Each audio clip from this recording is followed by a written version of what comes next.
All right, we can see we now have a fully unconfigured H710 card.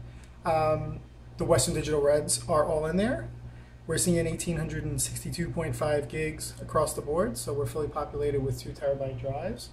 If we take a look at the front panel, we have all green, which is kind of interesting.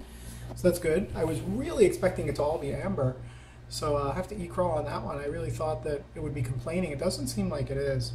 I am actually new to management on this particular RAID card. So I'm going to poke my way around a little bit. We've got unconfigured physical disk. So if we go into F2 for operations, perhaps? No, it doesn't look like it. Maybe F12 for the controller menu. Lets us select the controller, and that's about it. We do not have virtual mouse, so we can see what's on the next page. Looks like it is a physical disk view. No encryption capable, but it does correctly identify the product ID and the revision. No errors, so it's reading smart state. Power state on, operation none. I'll take a look. Interesting. Enable auto import. We have no boot device. And properties of the card.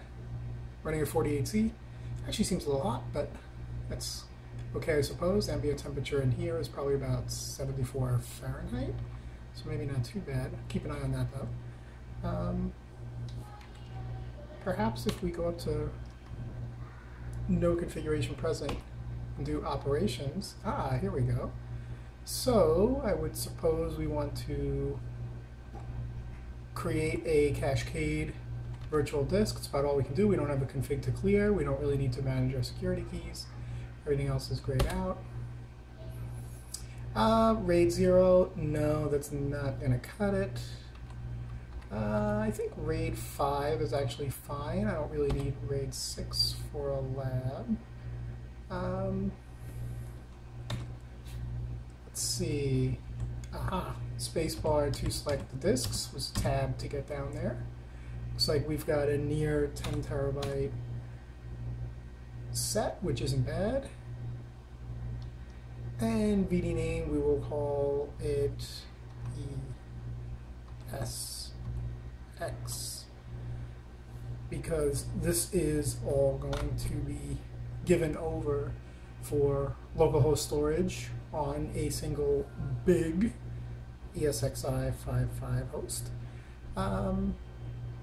Advanced settings, I don't know that we care that much about. We do want write back cache. Adaptive read sounds good. 64K stripe size, I think should be okay. Let's see what the options are there. We can go up to 1 meg. Given that VMFS 5 has a fixed 1 meg block size at this stage, I'm going to do 1 meg stripe size. Force write back with no battery, that seems like a bad idea. Initialize, no. Configure hot spare, no. Of course, in production, you would probably not want to be doing plain RAID 5 with no spare. Again, this is a lab. It's a home lab. The purpose of this lab is going to be to simulate customer environments, building hybrid clouds with public cloud platforms. So the idea is to run a typical enterprise mix on a virtual environment, on VMware ESXi, probably various versions, but the primary host will be the latest and greatest. Some of the nested ESX instances may be back-revved just to see what compatibility looks like going back. But again, no need for this to be super fault tolerant, so we're going to leave it as is. Rather have some more space. Take that. It's recommended that all newly created drives be initialized unless you're attempting to recreate a previous configuration. If you want to skip initialization, you know what? That sounds like good advice, and we're not in a hurry, so we will say initialize. Yes, we want to destroy all data. Still don't want the hot spare. We'll say OK. Successfully created and initialized. Initialization complete. Well, that was maybe too painless. Physical disks are up. Virtual disk is up. Very interesting. Nothing available and no spares. So I think we are good to go. And just to check up front, we are still green, and we have, that is not filming well, but there is a small LCD display that's reading, I think, just the service tag ID.